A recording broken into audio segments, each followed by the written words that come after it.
All right, everybody. Well, thanks to the joining us here at the Travel Trends AI Summit. This is the social media and influencer marketing in the age of AI talk. I'm here with Conrad, John, and Christina.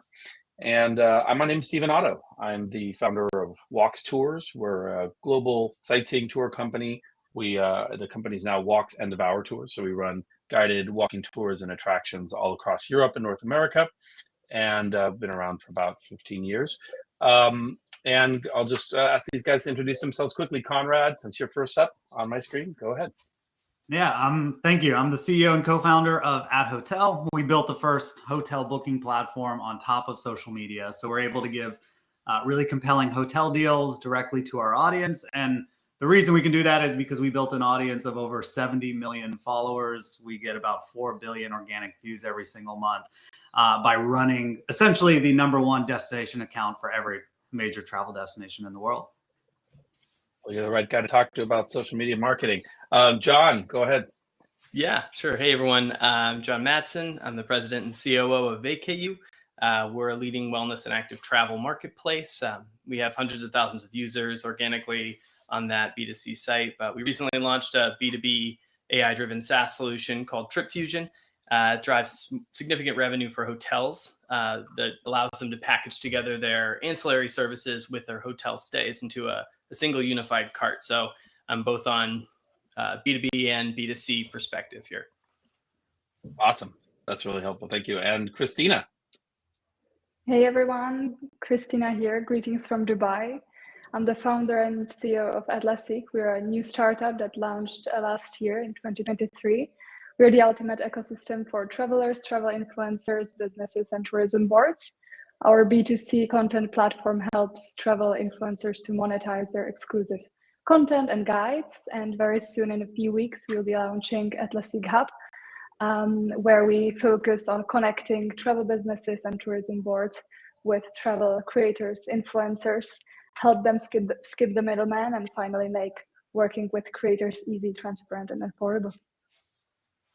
Well, that's great. Very interesting. Yeah, influencer marketing is obviously a hot topic and growing fast, changing fast, particularly in the age of AI. But let's go ahead and get to know our audience just quickly here. I'm going to go ahead and publish a poll to everybody. It's about 100 of us here, just to get an idea if this is a B2C or B2B or both focused audience. And so if you would characterize your business as B2C, direct to consumer, dealing with consumer bookings, or are you a B2B platform or SaaS, or do you do a little bit of both, as John just described? Okay, we've got some results coming in here. Lots of both, but both is winning. All right, watch the race. I'm going to do one more here in just a quick second. We're going to find out, do you guys already use AI tools regularly in your business? This is obviously everybody's kind of at different stages in the AI journey. And I'm going to send this one through.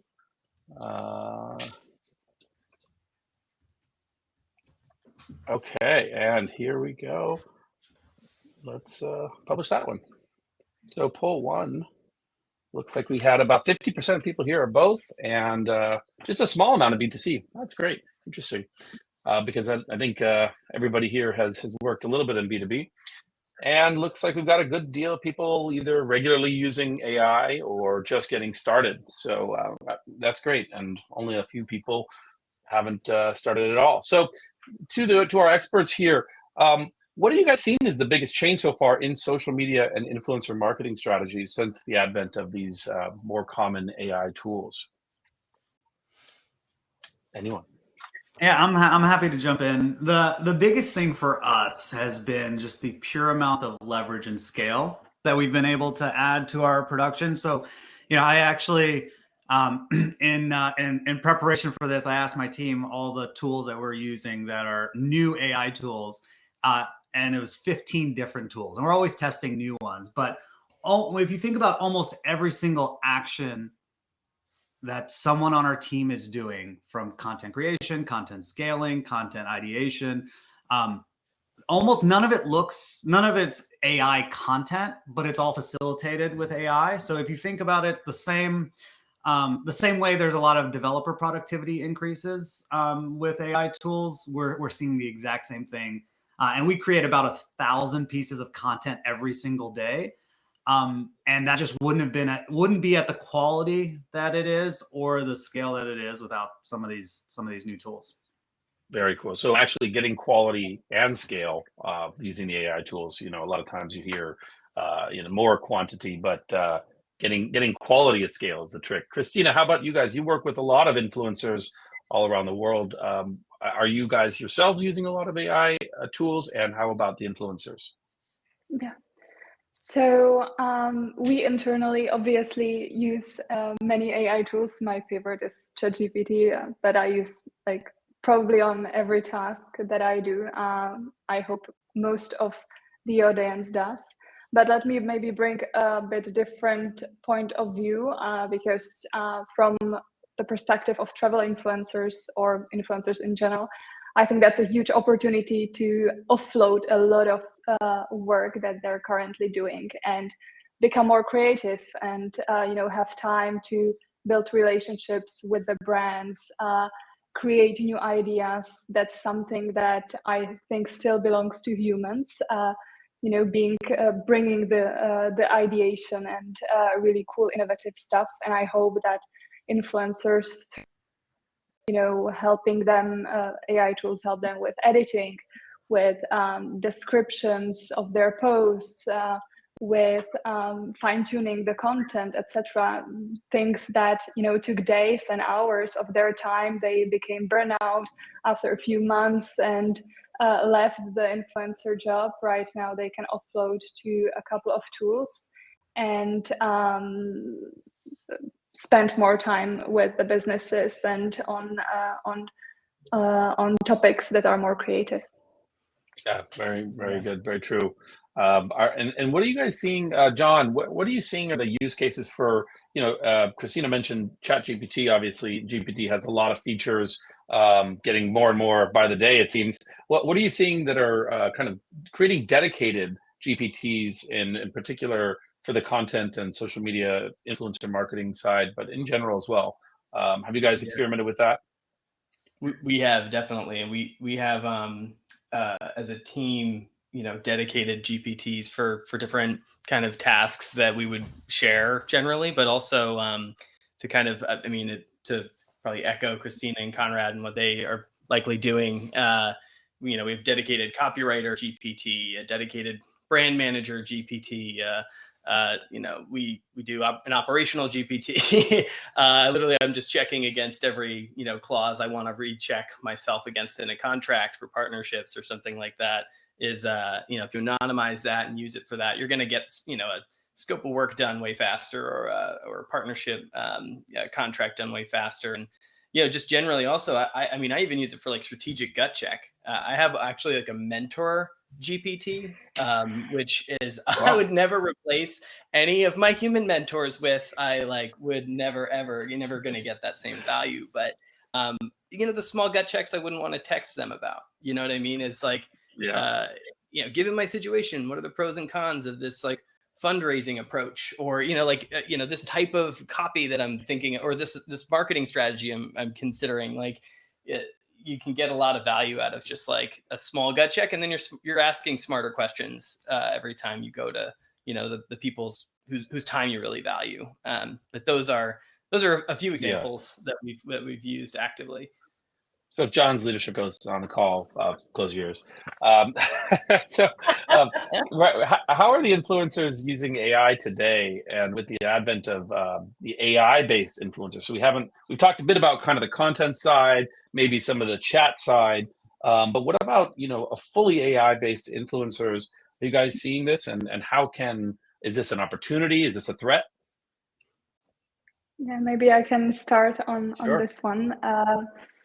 I think it's like super exciting and very interesting to see these first, the first ones were already, I think, a year or two ago, seeing the first campaigns with these avatars. To be honest, I think the main reason why they're so popular and why people engage is because it's new and very fresh for us. So there's the excitement of wow, what it's gonna do, what it's capable of, how realistic it looks.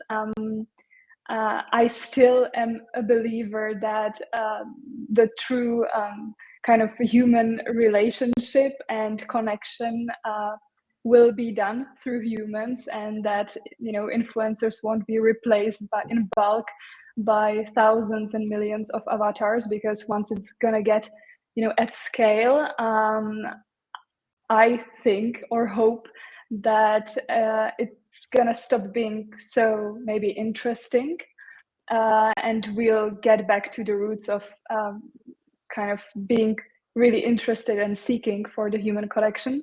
But for now, it's really interesting. I look forward to see where this will evolve.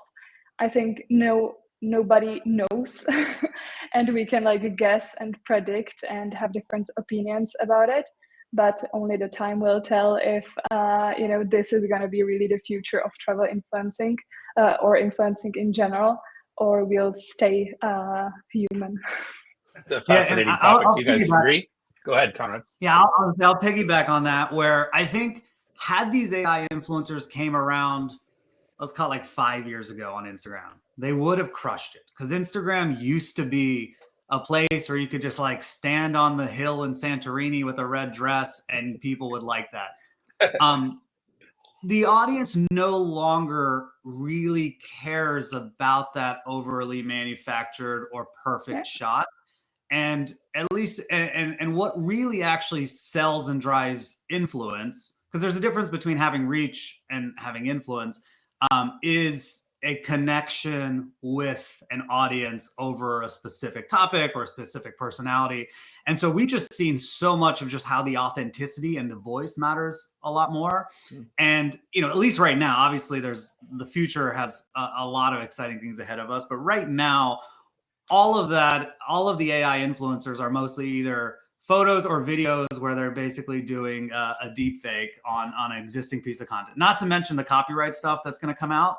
And also, the social platforms have already indicated that they're going to start flagging and removing and banning people that are using AI without disclosing it as being specifically AI from that type of perspective. So, I don't anticipate that we're going to see a world in the near term where the AI influencers, I think I think Christina's spot on. It's getting a lot of hype because it's new and interesting and we're all blown away by how good it looks.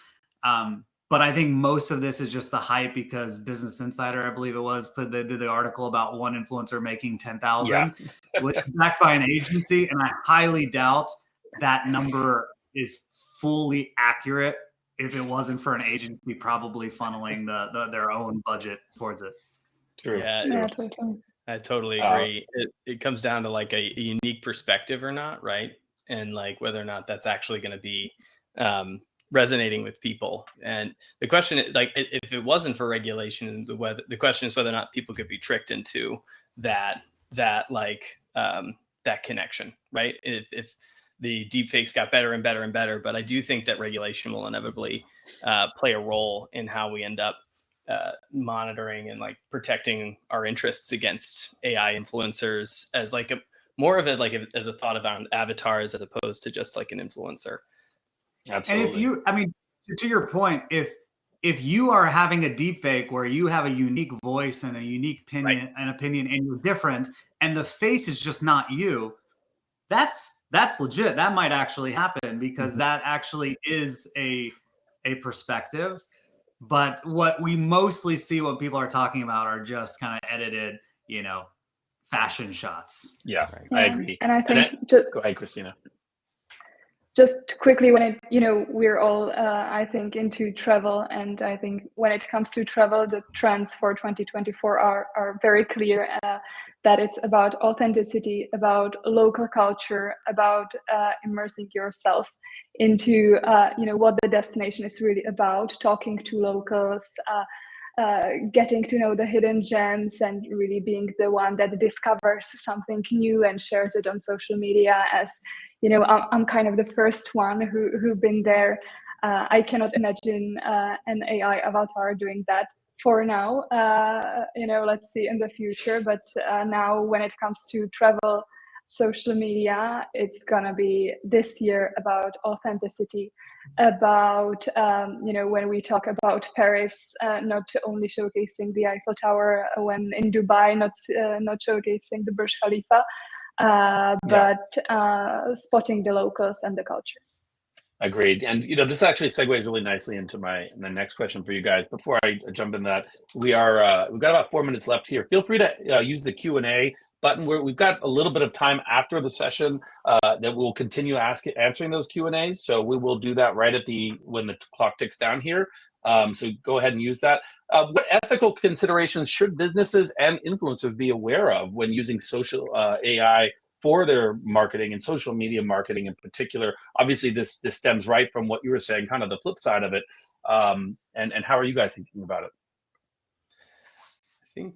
I'm happy to fall on the sword of this question, but when it comes to operational efficiencies, I personally don't feel any ethical concerns. Like, it's a natural evolution of technology as it relates to day to day. But when it comes to misinformation in our industry, that is definitely, we were just, like you said, we were just talking about that.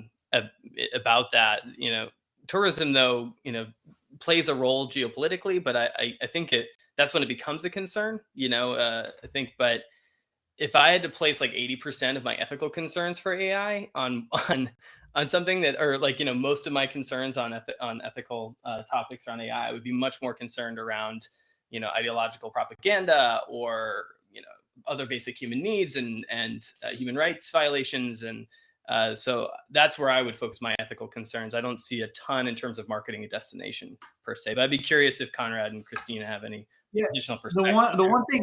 The one thing I would add is that we as marketers in travel, we have a responsibility to be stewards to the destination, to be stewards to the planet, and to be stewards to travelers. And I think social media actually often gets a bad rap. I actually think has had a huge positive impact by connecting people to parts of the world that they would have never seen before.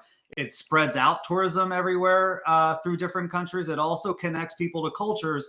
And if you're connected and you like them and you're curious about them, you're less likely to be afraid of them or have hatred towards someone. So I think it has such a positive impact. But we've also seen the downsides where social media has caused over tourism or everyone flocking to the same off-limits site that's in a city. So I think it's the same ethical concerns you would have anyways. It's just the power is magnified. It's like there's ethical concerns when you have access to a bomb, and there's just even bigger ones when it's an atomic bomb, but it's still the exact same ethical concerns. And I think that AI is just magnifying that for marketers. Yeah, absolutely. And I guess, how do you guys see your team? Obviously, all of you have marketing teams and work with a lot of marketers. How do you alleviate your team's apprehension? So there's kind of the other side of the ethical piece here. More and more budgets are going to AI tools, and maybe we're seeing lots of waves of layoffs. Hard to see them as a coincidence. How do you think about that, and how do you remove the apprehensions from your team about working with AI tools? We had a company offsite in like a couple weeks after like ChatGPT became available, and we did a hackathon where it said every single person replace their current job using AI tools so that you can go do a better job. And what we have found is that the work and leverage that people have gotten, there's never a shortage of things we want to do. So now people get to get rid of all the things they don't like, and they get to do even more and more. And we still continue to hire through that. So for example, when we used to have to record something 100 times for 100 different destinations, now we record it once. An AI tool changes the name of the destination 100 times. So that person can now think creatively rather than edit 100 different videos for one word. So our team has loved it. There hasn't been any apprehension, and they're just continuously eating up more and more tools as whenever they come out. That's great. That makes a lot of sense. I just posted a final poll here just to see what you guys think about travel businesses and their marketing teams about using AI and applying it to social media marketing. Looks like everybody feels, for the most part, feels good about experimenting and adopting it, maybe not going all in and kind of going crazy with it just yet. And I think what you guys' comments have been very helpful in reflecting that. We were planning on doing this anyway, but one of the questions here from Samantha, what AI tools must we be using? What are some tools that are a no-brainer? Just rattle off a list. Christina, do you have a few that you love?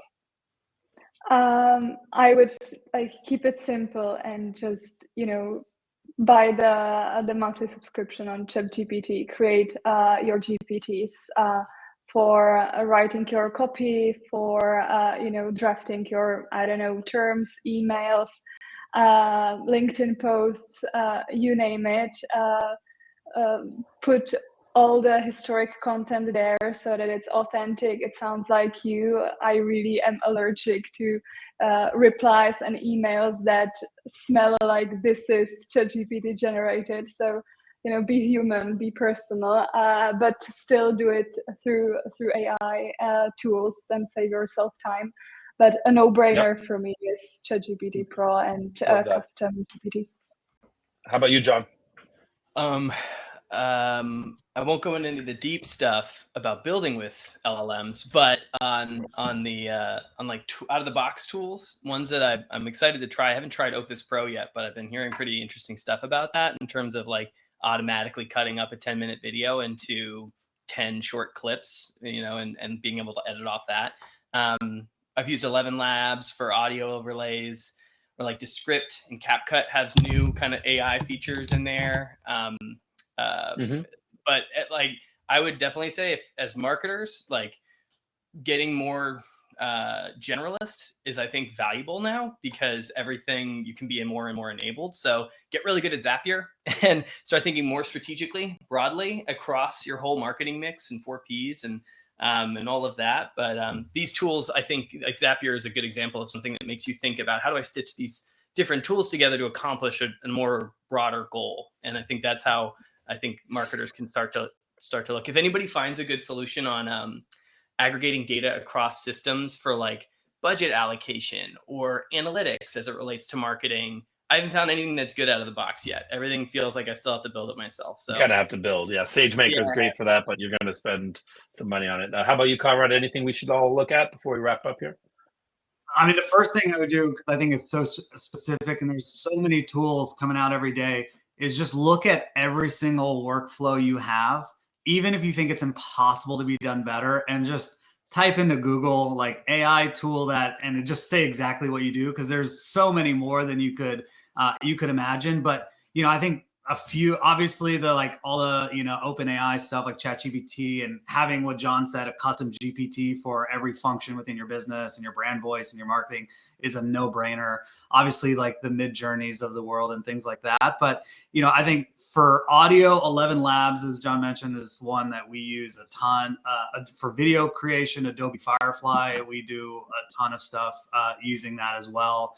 And then everything we're doing with just content creation, like we're running it through Grammarly. We're using a lot of different tools to automate the caption creations and automate the checking of it and things like that. So just type it in. There's probably a tool out there. Maybe it's good, maybe it's not, but it's there's more than you'd expect. No, that's great. And I know they're going to cut us off here in a minute, so we'll just finish with this. Are there any insights on where the line is between deepfakes versus highly edited or Photoshop content, for social media posts and trying to present something in the best light for marketing, but maybe not going too far with it? The line. So the line in terms of, we describe somebody actually being the deepfake, I think is quite a different reality than somebody just creating an avatar that inevitably takes on a life of its own, but doesn't actually connect to any real world experience and like kind of manifests itself. I think of that as like a general line, but I don't know if I'm answering the rest of that question though, Stephen. Also, I can't see that. Unfortunately, the panel thing dropped off my side. Is anyone else able to see it? That's okay. Okay. I feel like it's the definition. Like, what was the congressman like? Their definition of porn is like, it when you know it. Like, I think with deepfakes, it's like, are you doing this to create interesting content, or are you doing it to mislead and misinform or manipulate someone? Right. And I think that's the key. I guess in the travel industry, it's going to be a different set of things. Like it's not necessarily the person that's doing the marketing; it's what they're marketing in the place, and is that going to be accurate to the destination or to the hotel or to the whatever it is. And I guess that line we're not quite there yet on trying to deep fake what your destination is going to look like. Maybe they are. Well, it goes to like, I mean, they people have done that even before AI. Like, remember there was that place in Bali that people were taking photos and they put like a mirror effect, so it looks like there was like water going right up to the temple, and millions of people flocked to that temple, and then were disappointed that there was no water there. So like, I don't think this is an AI thing. I think it's just about like setting real expectations, and the world is so fascinating and beautiful that it doesn't need fake stuff to sell the dream of travel. But yeah, it's I think it all comes back to not necessarily just obviously what you do is important, but where you're doing it from is whether it's the line or not. Yeah, I wonder what those guys would have done at the Fire Festival if they had AI tools at the time. They would have sold a lot more tickets. All right, well, I think we're out of time here, but thanks everybody for joining us. Conrad, Christina, John, it's been a pleasure, and we'll see you around. Thanks, Rose. See you. Thank you, everyone. Thanks, everyone.